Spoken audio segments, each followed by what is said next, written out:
The second chapter of the year for Oshi no Ko is finally out after yet another break, and all the build up from the recent chapters is nearly paid off in this one. From Gotanda's choice, to Ruby's performance as Ai, and her fractured relationship with Kana, chapter 137 covers it all. The chapter itself starts off directly after the last one, with Ruby still teary-eyed after saying she hated everyone. She had said that during the important Ai scene, perhaps expressing her own true feelings. Of course, seeing the off-script performance by Ruby causes the staff to ask Gotanda what he's gonna do about this.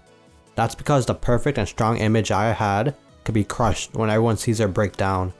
It would be story breaking for the movie. However, it seems like the other cast members can tell something is different. Even Gotanda in his thoughts realizes that this isn't Ai. The Ai Ruby and everyone else knows doesn't cry. Yet Ruby's brilliant display of emotions could essentially convince anyone that it is possible Ai did cry through her acting. Ruby puts on a very believable performance, as Gotanda puts it. Ai was just an ordinary girl you could find anywhere, someone completely deprived of love, unable to trust people. Like any other girl, she got hurt after being at odds with her friends. Really just an ordinary girl. That's why she told a lie, a huge lie, to conceal her true vulnerable self. One where Ai could always smile, never showing any negative emotions. We could see this in one panel, that her clothes were torn by someone too, but of course, Ai would never show that it bothered her. She was beautiful and pure as Gotanda puts it, while we see a photo of Ai. She tried to love everyone deeply to the point she never betrayed them. Yet, just like the image of the toy rabbit shows, Ai just becomes a human who acts like an animal everyone can love. And also, if you notice, that stuffed toy rabbit is actually pretty similar to the one in the music video for the anime opening. In that video, one of the sequences actually has that rabbit performing, basically symbolizing Ai acting as something everyone can love. It's honestly a pretty neat reference.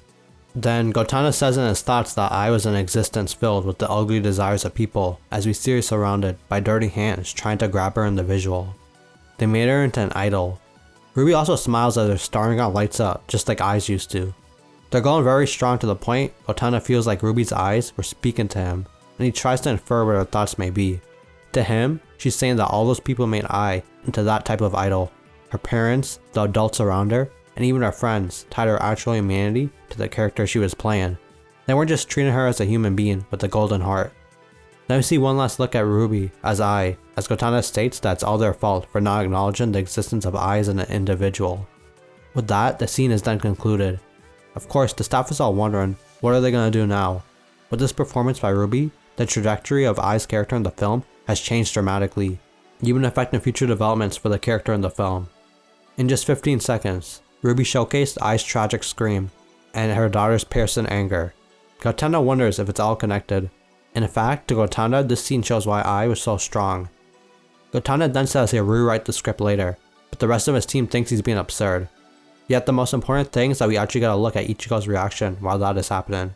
Kaburagi is there as well, and asks Ichigo what he thinks of Ruby's performance. He actually says it was a bit lacking. He believes the loneliness inside Ai's heart must have been much greater, to which Kaburagi agrees that's likely the case, but believes Ruby just being able to play the role of Ai in the right direction is great, because that was the most important part of the movie after all. Kaburagi also compliments Kana, saying that it was her acting that brought out the best of Ruby in the scene. He genuinely thinks she's a good actor. Along with her own acting abilities, Kana has the capability to increase the abilities of those around her as well, which is some pretty high level stuff. Even Kaburagi agrees that it's a shame she's pretty underrated when it comes to popularity. Ichigo also agrees that Kana has a lot of potential, but she just really hasn't had the opportunity. However, Kaburagi actually has a plan in mind to fix that. He tells Ichigo that she should be marketed as a genius actor. To be honest, I think it's cool to see Kana getting the respect she deserves. I always thought the same thing as well, that one thing Kana doesn't have is the popularity. Ruby, Akane, and even Memcho have much more popularity than Kana at the moment. It's like one of the few things she's missing, so it's cool to see someone like Kaburagi finally take the initiative to help her in a way. It's a strategy we know most likely works too because of the interview from chapter 6, where the person interviewing Kana actually says she has a reputation for being a genius actress. I think it's safe to say Kaburagi's marketing strategy played a role in that. But back to the chapter, where we have a really important and long-awaited interaction. We see Kana walk in, and Ruby on the side stopping her to ask what she thought of her acting. Kana actually smiles for a second and says that Ruby being new to acting was sort of a plus in a way, because it allowed her to showcase those raw and genuine emotions. Of course, part of that's because she was really angry at Kana, which is cool to see Ruby admit to her face. After Kana acted like that towards Ruby, it really showed her the depths of the human psyche. It was like understanding human nature in a way. Then Ruby exclaims that when people go through unfortunate situations, it sucks at first, and then it gradually turns into frustration.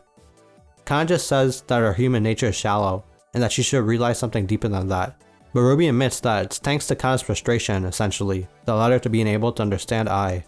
Ruby, of course, feels bad when her friends treat her badly, and it really annoyed her, because she wanted them to understand. She says she really tries hard to be an idol like her mother, but she understands it's different now. Ai and her are different. Ruby wants to be with her close friends forever, and wants to be true to her feelings. Then Ruby looks up and says that she will become a star, just the way she is. She won't be like her mother. Finally, Ruby realizes she doesn't have to be the next Ai. She can be her own person and a star. Kana seems happy to hear that as well, and states that's good. But then Ruby, with an annoyed expression, suddenly puts a finger in front of Kana's mouth, stopping her for a second. Ruby then tells her that's why she won't give up on her friends, like she believed Ai did. Even if Kana decides to leave Bikomachi or annoy her, Ruby states she'll always follow her persistently, and to get ready before walking away after stating her piece. That just leaves Kana, and in the chapter by stating she was worried for nothing. With that, it really seems like the relationship between Kana and Ruby is finally being repaired. With that pivotal scene between Nino and Ai over, and the despair Kana and Ruby go through, it was great to see Ruby actually go up to Kana confidently and have that talk. I really thought that their fractured relationship would go on for a while, but I'm just glad they have an understanding now. Like yeah, they still might not be on great terms, but at least the relationship has a path to being repaired. Of course, I think the bigger development might have been Ruby realizing that she doesn't have to be Ai. I think that's huge for her character. All this time, Ruby wanted to become like Ai, but now she knows she can do that by just being herself, and not Ai 2.0. Nino, and I'm sure Hikaru, will be pleased to hear that, I'm sure. If Ruby can actually separate herself from being Ai 2.0, it would actually help confirm Nino's belief that Ruby can never be Ai. That should also take the target off of her back for good, once Hikaru is certain. Of course, her acting as Ai could be so real that they actually see Ai and Ruby too. That's definitely a possibility, I think. Which could also draw out Hikaru if he wanted to kill his own daughter now. Perhaps that could be part of Aqua's plan too. I wouldn't put it past them to use Ruby as bait at this point. But yeah, what do y'all think? Are you happy the feud between Kana and Ruby might be over now? And is it a good thing that Ruby realized she doesn't have to be just like Ai? Let me know in the comments, and as always, thanks for watching. If you enjoyed the video, please drop a like and subscribe. I also got some more Oshinoko content here too that you can check out. Peace.